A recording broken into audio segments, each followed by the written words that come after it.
So much good music. So what did you make of that, Dave? That was sort of an interesting interview.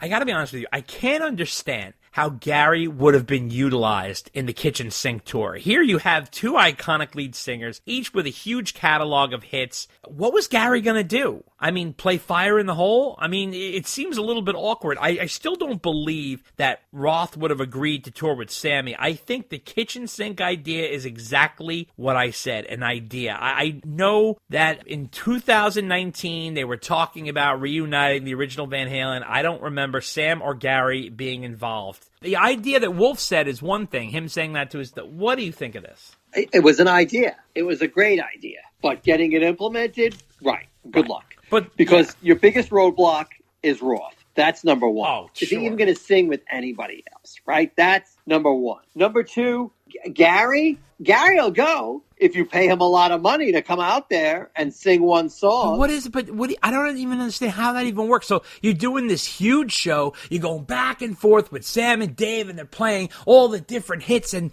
it's Ain't Talk About Love, and you throw Gary in there for like a token song, and then he comes out at the end, and everybody does Ain't Talking About Love. But I don't understand. What's the payoff with that? To say you legitimately had all the lead singers of the band there. But what do you tell the guy? You're like, all right, listen, here's the deal. We're going to do this 2 hours. You tell the guy we're cutting you a check for $1 million to come out and sing 2 songs on this tour. Are you in? Really? I'm making up the number, obviously. You got to make it worth the guy's while. I know, but like it's just nothing against Gary. I love Gary, but it's like I can't even see it happening with all. Well, I agree with you. It would be listen if they didn't call him. I don't think he'd be sitting there like I can't believe they didn't invite me. I mean, right? I mean, he'd go and see the show, or maybe when they come to Boston or New York. That's totally different. Right? That's totally different. Yeah, I mean, look. Wolf was talking about the Kitchen Sink tour with his dad. His dad's like, oh, yeah, that's a great idea. Sammy was talking about that for years. I know. I know. For years. What year was that tour? The 2002 tour they did? The Dave and Sam tour, okay? Right. The whole reason for that tour, and they even admitted it in a quote, that they were showing the brothers that they could tour together and make it successful. Now, they were successful doing that tour. Can you imagine what it would have happened if they made a Stadium Van Halen tour? It would have been huge. Exactly. Listen, this is all great in theory, but getting it to happen with all the personalities involved, good luck. I mean, my best guess is they would have done it, but Dave would not go on stage with Sam, and Gary would only show up in Boston. Well, listen, and that would have been the Kitchen Sink tour. Yeah, listen, if Dave did not join Sam on stage for one song on the Sam and Dave tour, do you really think he's going to do a stadium tour with Sam? Will he do a tour with Sam? Yes. Will he go on stage with him? No. Right. That's what I mean. Yeah. He's not. They're not duetting on Ain't Talking About Love. No, I know, but I don't even think. Like he would, like with Sam had the idea of doing like two songs. I couldn't even see him doing that because I don't think he's going to do that. I don't think he's going to do that either. No, I think he'll say, "Sure, I'll do it." Sam can go on first, right? And I will close. And me with Van Halen with Mike, we will close out the show, right? Every night, right? Those are my terms. I'm not singing with Sam. But really, I mean, everyone talks about, the Kitchen Sink tour. I know. Awesome. I know. Did anybody ever ask Dave? That's what I want to know. So here's the other thing. So if you go back to the interview that Dave did, I forgot what magazine it was for. Maybe it was for Vulture or something like that, when he talked about playing Yankee Stadium and all that shit. That had nothing to do with Sam or Gary. I am sorry. And Sam was on, I believe, Eddie Trunk's show, where he talked about doing the Circle tour and that they left a gap in the summer for Michael Anthony. And I even remember what he said. He said something like, it's okay. I can go to Cabo for 2 months and chill out. That's fine with me. And we can pick up where we left off when he gets back. Because the stadium, tour was totally a Dave only tour. And the stadium tour was going to be short. It was going to be very, very short. It was going to be like a handful of dates, probably like 8 shows. Yeah. Exactly. Yes. As you well know, the fable just gets bigger and bigger and bigger as time goes on. Well, hindsight is always 20/20, And, maybe that was going to be the first tour, or maybe the year after that they were going to do it. I mean, who knows? It's very easy. This is why I don't like what ifs, Dave. Yeah. It's very easy to say after the fact, well, we had talked about this and we were going to do this, but you know what? It didn't happen. Right. It didn't happen. So why are we wasting our energy trying to fit a round peg into a square hole? Right. Or a square peg into a round hole? Yeah. And trying to figure out how this was going to happen when they could never do it while everybody was around the first time. Right, but the thing that really kind of like ruffles my feathers is, let's rewind the tape to go back to 2019, and there's plenty of breadcrumbs to sift through that can prove to you that it wasn't happening. They were even talking about, like, Michael doing the Gary thing. Like, bringing Mike on to come on for a few songs. Like, what? Remember that? We were like, why would he do that? Right. And, well, that whole thing was questionable anyway. Because as it turned out, Van Halen's manager had jumped the gun. Yeah. And contacted Mike when Wolf really wanted to do it. Right. But, Irving can't resist. Or, or maybe they told him to reach out to Mike. Or listen. I mean, who knows? But going back to what I said before about Sheds, Irving's like, hey, if you want to do this, I got to get on the horn. You got to start booking. I mean, that's the way it works. People don't book Yankee Stadium in the summer 2 months out. They book it like a year out. I mean, it goes far. Yeah, which is probably why Irving started calling Mike then and there. Because he's like, look, I got to get the ball rolling here. I need an answer. Because if you're going to do stadiums, you need to find gaps of, like, for example, Yankee Stadium's a baseball stadium. When are the Yankees playing? When are they not playing? When can we get in there? That's the type of thing it is. Look, it's just so crazy, but my whole thing is, like, I don't like when people try to rewrite the past. I don't doubt what Wolf said. Wolf had an idea. He was talking with his dad. I'm not talking about that. I'm talking about what Sam was talking about. Because Sam wasn't, like, talking about, hey, I'm going to be part of it. Hey, we're going to take this time off so Mike can go do that. He said it. He said it. I'm going to fucking pull that quote up. Let's go to the videotape.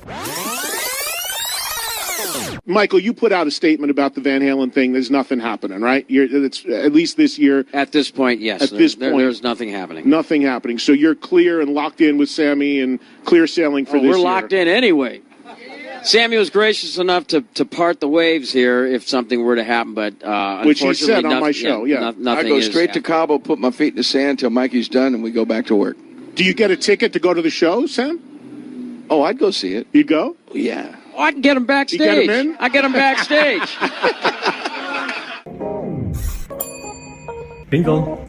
Anyway, so another thing came out which was interesting. Now, this guy, Steve Wilson, okay, he is a veteran prog rocker, Steve Wilson. He issued this apology to Wolfgang Van Halen after he made this comment. He was asked by Face Culture if Eddie Van Halen's death affected him. And this is what he said. Honestly, it didn't, because I was never a fan. I know he's an extraordinary musician, and it's always sad when an extraordinary artist dies. But I was never a fan of the so-called shredder mentality. And I think in many ways he was the father of that kind of movement. I never understood that playing as fast as you can thing, and I know that wasn't all he did. I know he was more flexible musician than that, but I think that the legacy that he has, Eddie Van Halen, is creating the shredder phenomenon, which is something so vile to me. Obviously, Wolf was upset by this. He said, damn, this bums me out hard. I've been such a huge fan of his for years. Porcupine Tree's Dead Wing is one of my favorite albums. I guess Porcupine Tree is the name of the band he's in. So then he came back and apologized, and he said, Dear Wolf Van Halen, apologies. No disrespect was meant to your father, an extraordinary musician. I personally never owned any Van Halen records and didn't get into the style of his playing, but he was clearly an incredible innovator. So when asked about his passing, I couldn't honestly say I was affected deeply by it, at least not in the way my heroes Bowie or Prince passing had affected me. This statement was given in honest humility. Forgive me for any offense unintentionally given, and I offer my deepest condolences. SW. Now, after seeing his apology, Wolf responded, "Incredibly kind of you to say, Steve Wilson HQ. I mean, no ill will in my previous tweets. As I said, the internet was exacerbating what you had said, as the internet tends to do. Still very kind of you. Be well, friend." This whole thing upsets me. Number one, now, I'm sorry. I don't care if you've never heard of Eddie Van Halen or you don't like his music. That's not a requirement. You don't have to like Eddie's music. But to shrug off someone's passing like that is really insane to just because he's not a fan. I mean, that's really insane, especially when you know how well loved he is. I thought it was sort of a dick move on Steve's part, especially in public. I mean, come on, man. Jesus Christ, that's so stupid. On the other hand, if someone else had made that comment about his dad, Wolf would have gone berserk on them. So I don't understand why he's so cordial and nice. I don't understand that. Do you? I don't understand what the big deal is. It's much ado about nothing. The guy was asked his opinion. He didn't insult Ed. He didn't throw him under the bus. He just said, you know what? Not my thing. Never really listened to the guy. Yes, I know he was important to music, and I respect that. But I just didn't miss him because I didn't like his music. What is the big deal? I don't understand why people are up in arms. I don't know why he had to apologize for that. I didn't find it tasteless or anything. I mean, it wasn't like David Crosby, who was just deaf and insensitive. That was just bad. I mean, his own kids had to tell him, Dad, you're a jerk. This was not that case. I went back, I read what he said. I really, really don't understand what the big deal is. I don't know. My whole thing is like, listen, if you're a fellow musician and say you don't like his music at all, that's absolutely fine. You don't have to like his music. The way to handle that is, you know, I never really knew his music very much, but I know he was beloved and I know he was an innovator, and it's horrible. He was 65 years old and he's got a kid who's mourning, and he's a musician too, and it's obviously incredibly upsetting, and I'm so sorry that he passed, but you know, maybe I should give a listen to his stuff. I really haven't been into it. Maybe I should get there's ways to handle it in public. Like you have to realize, like, you know, there's people who really care about the guy. It's like, you can't just I get that, but it wasn't like he decided to go on social media one day and say, let me tell you what I think about Eddie Van Halen. He was asked a question in an interview, and he answered it truthfully without insulting anybody. And now that's a problem? Now you can't be... I wasn't even critical. I was going to say critical. He was just like, I just don't have an opinion because I just really never listened to the guy's music. Is that a problem now? We can't even do that without having to apologize afterwards. Well, really, come on. He did. Come on. When does it end, Dave? When does it end? I understand. I'm not a cancel culture person, but I'm just saying, like, you know, to shit on the whole shredding movement, and I don't know. I get that, but that's his opinion. And by the way, he's not the first person to say that. It's fine. I mean, it's fine. Anyway. All right, let that go.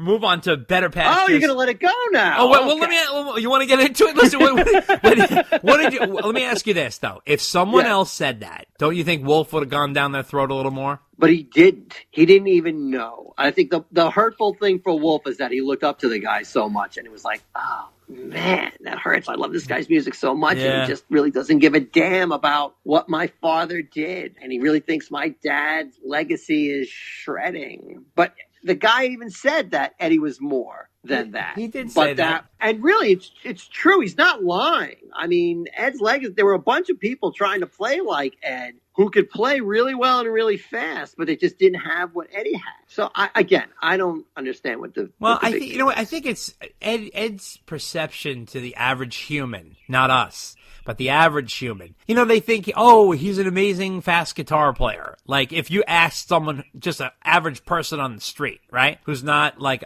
doesn't really know or have any knowledge of he's like an amazing fast player, right, or whatever. But he's way more than that. There's so many good fast players out there, but the songwriting, the musicianship, I mean, any guitar player will tell you he's way more than just a fast shredder. Way more. That was only a fraction of what he did. For some reason, that's what sticks in the public eye as the thing to identify him by, because we tend to do that as humans. I don't know why, but we do that. And it's like eruption. Everything's like eruption, which is amazing. Eruption's insane and influenced so many different people. But, listen to the chord structures on Feel Your Love Tonight. It's unbelievable as much as Eruption is, but that doesn't get, the real attention, or his songwriting, or, all kinds of the fact that he could write in so many different levels. You know what I mean? I don't know. Whatever. Let's move on to the next thing, because we could talk about this for hours. So this artist, Robert Vargas, he put out this incredible painting mural of Eddie Van Halen that he did